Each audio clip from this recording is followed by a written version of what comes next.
YouTube, man, we back, man, doing what we do best, man, analyzing these scary and creepy TikToks, man. Like I said, it's always up to you guys at the end of the video to decide is it fake or is it reality, bro. Let's dive on in. I am Diane Downs. Okay, we're hitting the confession, bro. I am the type of woman who could cut your throat and then sit down and have lunch next to your body. What? You heard that right. Now let's get this over with. Confession. My recent lover, Robert Knickerbocker, hated that I had children. He was married, and I believed the only way to get him to leave his wife was to get rid of my children. In 1983, I pulled my car over to the side of a road and shot my 3 young children in the back seat. What? I shot them multiple times with a .22 caliber pistol, then fired a round into my own arm before driving to the hospital in Springfield, Oregon, to claim that a bushy-haired stranger had assaulted my family during a terrifying carjacking. I tried to drive as slowly as I could to the hospital, but somehow 2 of them survived.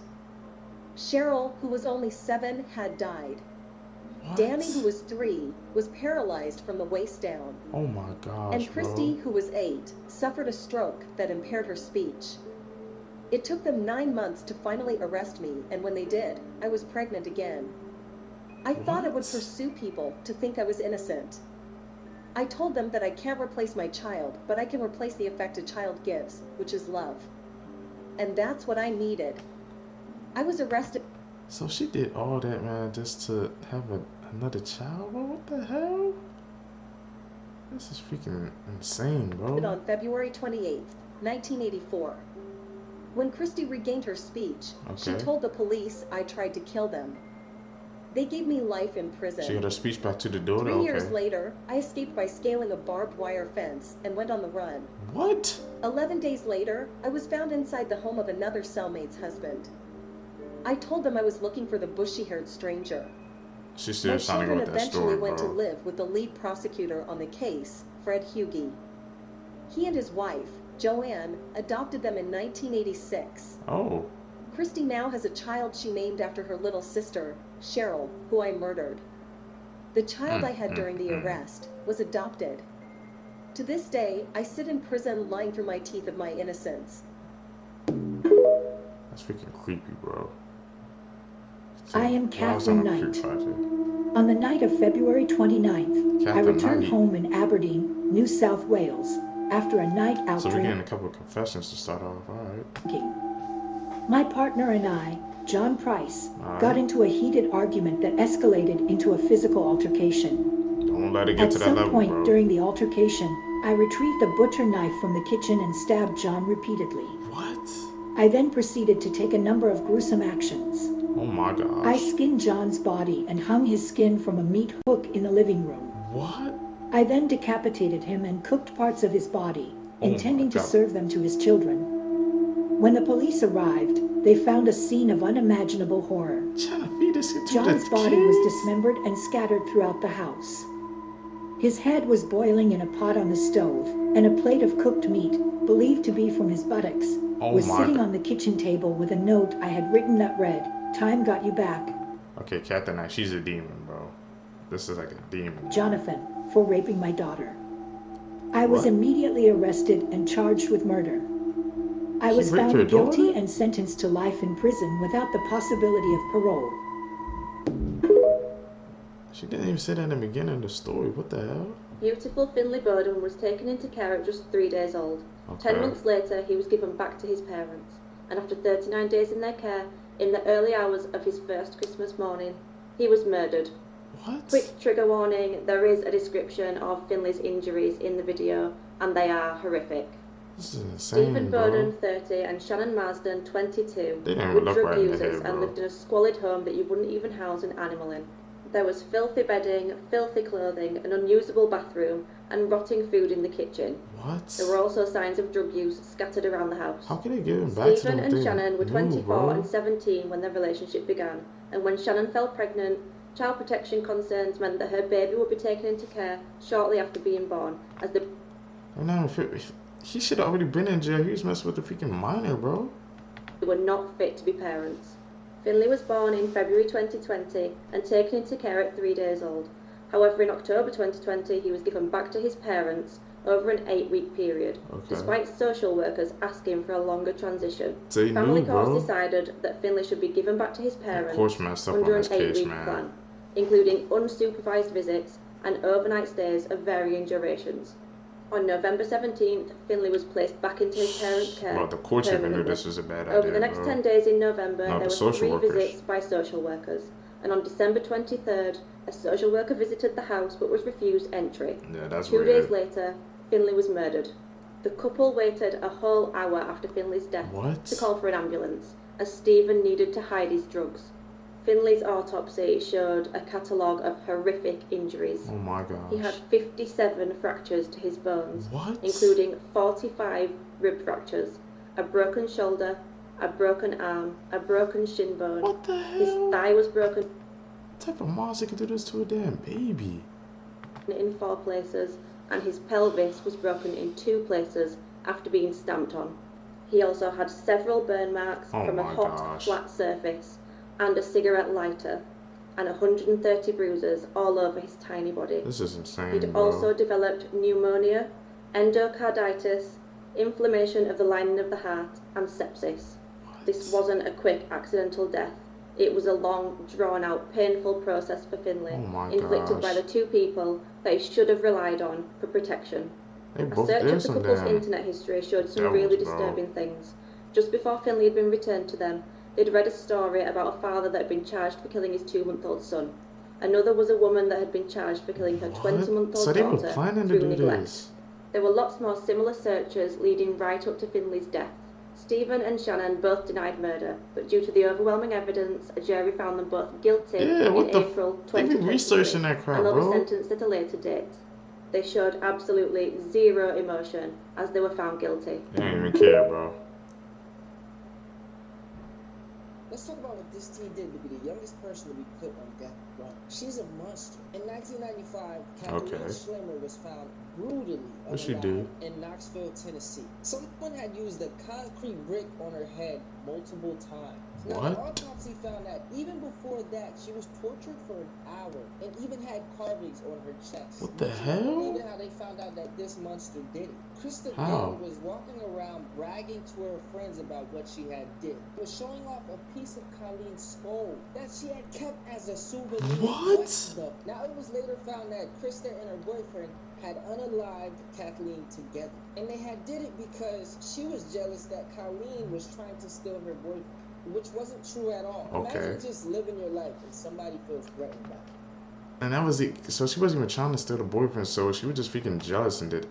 Krista was sentenced People are to crazy, death at bro. 19. It is therefore ordered that you shall be put to death by electrocution. Your body shall be subjected to shock by sufficient current of electricity. And she is still alive and ready for execution. What? So It she's was a still festival waiting. job. It was around the time where there'd been lots of bad pills on the market and people were dying. So they deployed myself and another UC. It was to buy drugs at a festival. As you can imagine, it's not a difficult job to have. Can we arrest everybody here? It was literally like, which one? Who are we going to go with here? Because everyone's gurning. That seems so pointless. Damn. Obviously got crazy results. We took a lot of drugs off. But there was another guy, we looked at him and we'd seen him serving up and we went over and said to him, got anything? And he went, yeah, what do you want? And he didn't have enough on him. So he took us back to his tent, he served us up and he got nicked. It went to court and he was a law student. But when we Oh, got to man. court, he was stood there and honestly, I just felt like I don't think he was a drug dealer outside the festival. I think he's got himself some gear and he's just thought, I can mark up on this. And I remember Oh, going to man. court and looking at him and I felt so bad. Did he look you in the eye? No, he wouldn't look at me. His dad did. What did his dad look at you like? What? He was angry. Can you remember what you got? He went to prison. Me. He had a cat on him. Damn. They literally scooped his tent up. Would a criminal record Yeah, they prevent him killed from him. being a lawyer? He would have got kicked out of uni. I just felt bad. The True Geordie podcast. I mean, actually have consequences, bro. Try to sell something. He wasn't supposed to. That's what happened. A man got arrested for telling people their babies are ugly. Imagine going into Walmart with your baby and a random man tells you that your kid is ugly. That's exactly what Dylan did. Hi, my name What? is Ethan and here's everything you need to know in under 1 minute. Earlier Okay. this week, 36-year-old Dylan McElwain stood in front of a Walmart in Ventura, California. He had told several parents walking in his honest opinion on whether their kid was ugly or not, and they didn't even ask him. Before police Okay, arrived, that's the reporter different if actually you went up just to him and asked him why walking he was up to doing this, just and he doing stated, and I quote, I was just telling them the truth. I may be an a-hole, but at least I'm an honest a-hole. Because public harassment is illegal, police did arrive and arrest him. Oh, okay, I yeah, did a that little is digging, and he's public actually a harassment. known truth teller and was also arrested in the summer of last year for doing the same So thing. he's known for this. What the hell? This unsettling Ring camera footage shows what every parent's worst nightmare is made of. The video was captured in Vacaville, California, and shows a car trailing a little girl walking home. Fortunately, the girl quickly spots the unknown car and has the presence of mind to hide behind a parked pickup truck. She stays there, visibly terrified, hoping for the car to go away. However, the video gets even more terrifying as the car backs up, seemingly waiting for the girl to come out. Reportedly, the unknown man even tried to engage her in a conversation, asking her about her school, but the girl displayed an excellent presence of mind and stayed hiding behind the truck. After going back and forth for a while, the car finally speeds away and the girl quickly sprints towards her home, physically unharmed. If you're a parent, make sure your kid knows all about stranger danger. Why the hell is she walking by herself anyway? It was a sea of emotion. Dozens of people, family and friends, showed up tonight to show their support for the 10-year-old boy that passed away. People bowed their heads in prayer with lit candles and balloons for 10-year-old Anthony Simon Duran. We're completely devastated. Completely, no mother or child should have to go through something like this. A memorial of pictures and flowers grows in front of Rocking Jump Trampoline Park, where Anthony was playing moments before the accident. I'm so glad to see everybody come out from our community to support Maribel and Anthony. This is different, we want justice for Anthony, and I'm glad everybody could come out and join and be here for them. Merced police say the boy was inside playing basketball when he and another child got into a fight Thursday. He was rushed to the hospital and passed away on Sunday. All these kids, they kind of know each other. They're all linked up somehow. My son comes here every Friday. He comes here every Friday night. Anthony was his dodgeball buddy. The minute when we found out, we were like, we had to come over here and give our support to the family. There was a moment of silence and a balloon. What the hell they fought over, bro? That everybody had to been like freaking strong, or was it freaking fight, bro? His friends remembering his smile and skills on the court. We always used to hang out, play football, play video games. He was just funny, just a good person and a good friend, and just protect them. Officials say the incident was captured on security cameras inside the trampoline park. We're told they're still investigating what happened and have not determined how he died. We have no answers. We don't know what happened. We're just wishing for miracles, miracles, miracles. Unfortunately, it didn't happen, so now we want They need answers, bro. What the hell? That's scary, I would bro. never get a chance to see my daughter in her cap and gown. I would never see her in the prom dress that the following week after you took her life, her and I was supposed to go prom dress shopping. You took away someone who just brightened not only my day, but everybody who she went around. What's up, everybody? All right, you guys. So today we're going to be talking about a case that might leave you with more questions than answers. Okay. So today we're going to be talking about the tragic case of 17-year-old Randisha Love. In 2016, 17-year-old Randisha lived in a home with her mother and her brothers. So Randisha's mom is named Katara Ham, and Katara is saying that when her oldest son moved out and went to college in 2016, she then moved into a family home in College Park with her parents. Okay. Now, around this time, Randisha was thriving. She was a straight-A student. Okay. And she was on the track to graduating and going to prom. Now, they didn't know many people in this area because they hadn't been living there very long. All right. So but on January 12, 2016, this family's lives would change forever. So usually there is someone that is always home, but on January 12th, Katara is saying that her mother and her father and one of her sons went to a funeral in another state. Now this leaves Katara, Randisha, and one son left over at the home by themselves. So Katara is saying that this day started like any other day. Randisha texted her and said, "Mom, I'm on the bus." She wouldn't really talk to her through the day, but once she got home, she did talk to her on the phone and text with her. Okay. So Randisha did come home after school, and she was home alone because her mother Katara was at work and their other brother was at a basketball practice. So Katara is saying that after getting off work and picking up their son from basketball practice, they then started to phone home to see if Randisha was okay. But for some odd reason, Randisha was not picking up the phone, and Katera said she grew very anxious. She knew something was wrong. Now, her and her son, they ended up arriving back to the home, and when the son went in the house, he made a very shocking discovery.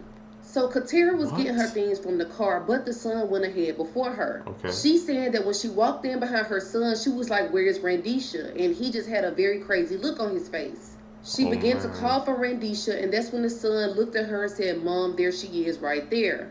Sadly, Katera and her son had found Randisha dead on the floor in a pool of blood. Now, trying to act really fast because they don't know if somebody is still in the home, they then exit the home and call police. Once police arrive, they do determine that Randisha is dead and she had been shot. But who could have shot and killed this 17-year-old child? There was no sign of forced entry, and police and Randisha's family was stumped. They didn't know what was going on. What the hell happened? They never figured it out? Who did this? You're able to talk to your family. Your family's able to talk to you. Y'all are able to spend Christmas, holidays, birthdays together. And they still looking for the killer, I have bro? to go to my daughter's gravesite, but you know, I'm crying now, but I'm strong. Neighbors. She came home from work at around 9 p.m. that night with her then 14-year-old son and found her daughter shot multiple times, laying in a pool of her own blood in the hallway. It's a sight she says she will never forget. So this is where the story gets really strange and confusing because there are no suspects and there are no witnesses. Phone records indicate that she only made 2 calls to her mother and that was it. So for me, that kind of rules out the fact that she brought somebody over. So she was going to Westlake High School in 2016. And investigators want to know if anybody heard any rumors or if anybody have anything that might be essential to this case. You know, she was 17. She was a teenager, so a lot of times people talk. But the fact that nobody has came out and said any information leads me to believe that is weird, bro. Something going on, man, with that case. That's weird. That this could have been the incident of chance. Maybe somebody was watching her get off that bus. And maybe somebody saw the fact that there was nobody home but her. And they tried to take that chance. You know, if you would just turn yourself in, I know it won't bring her back, but if you would just turn yourself in, it would, you know, it would give me closure. It would help. It would just help me to know that you're off the street and you can't harm anybody else. Like I said before, you guys, Randisha, she was a straight A student. She was ready to graduate. She was ready for prom. And she was even in the choir. She loved to sing. Need your love to take. I know that you are listening. What the hell? How this happen, bro? Every day. People are freaking crazy. Like, how can you just hop out of nowhere and just decide to take somebody's life, bro? Somebody saw something and somebody knows something. So I'm not quite sure about social media. I don't know if police were able to get into her social medias or even if she had social media at all. But like I said before, those phone records show she was not talking to anybody at that time. Now my heart goes out to Katera Ham. She is still advocating for her daughter. There are updates up until this year. Now y'all, comment below and let me know your thoughts on this case. 17-year-old girl coming home from school, gets off the bus and is brutally murdered in her own home. Now the fact that they haven't been in this home very long, was this targeted for her or could it be targeted for somebody else? What do you guys think actually happened, and who do you think killed this 17-year-old child? It's crazy, blow this video up. Let's get this video out there so maybe this case can get some kind of attention and justice for Randisha.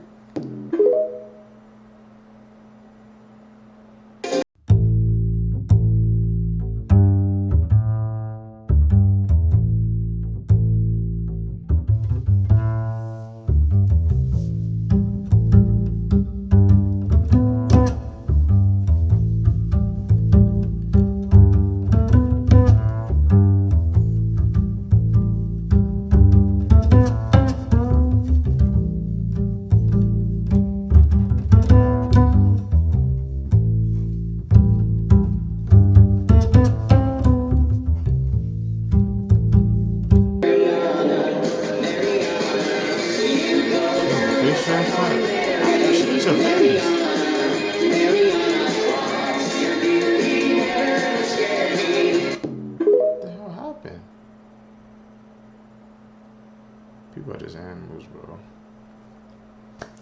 YouTube, that's it, man, for this video for you guys today, man. Like I said, It's up to you guys whether to decide, man. The clips that we analyzed today, is it fake or is it reality, bro? Like I said, I'm trying to bring longer videos to you guys to see. That's what the algorithm likes, man. So you guys can expect longer videos from here on out. Like I said, guys, in order to grow this community, bro, I need you guys to hit that subscribe button, hit that like button, man. It's free. It doesn't cost anything. It legit only takes you like 2 seconds, man. Guys, I'm catching the next videos, man. I'm out.